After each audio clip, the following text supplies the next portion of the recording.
Kwa majina naitwa Tadei Mchena, ni rais wa chama cha wazee wanaume Tanzania.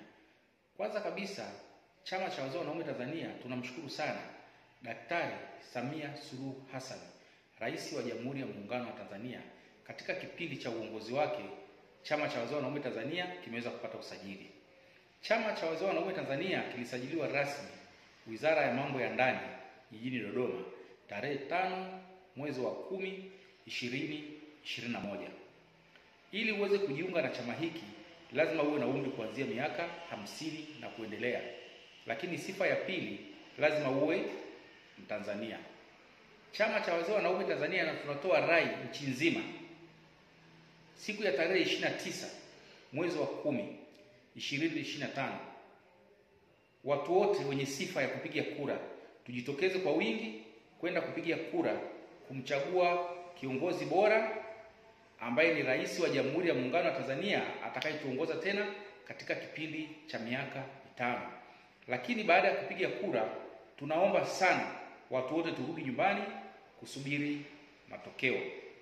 Chama cha wazee wanaume Tanzania pia tunatoa rai kwa wagombea wote nchi nzima wa udiwani, ubunge na hata urais.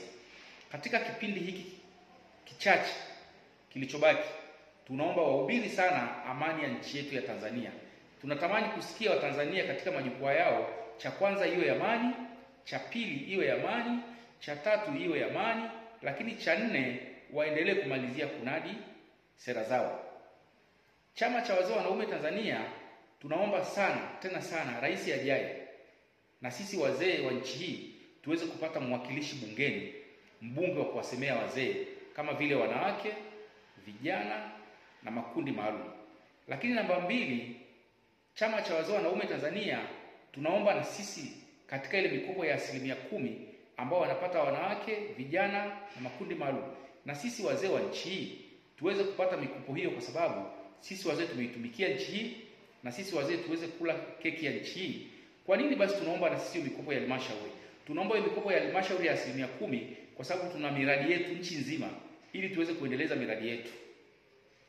Kwa niaba ya chama cha wazee wanaume Tanzania, mimi rais wa chama nachukua nafasi hii azimu kumshukuru sana Mheshimiwa Waziri Dorothy Gwajima, waziri wa maendeleo ya jamii, jinsia, wanawake na makundi maalum.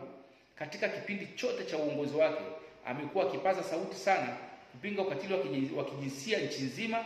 Tunasema Mheshimiwa Dorothy Gwajima, wewe ni jembe, tunakushukuru sana tena sana.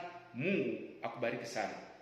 Mwisho, chama cha wazee wanaume Tanzania tunaiombea sana nchi yetu amani, na tunasema kazi iendelee, na hiyo siku ya tarehe 29 Watanzania wote twende tukatiki.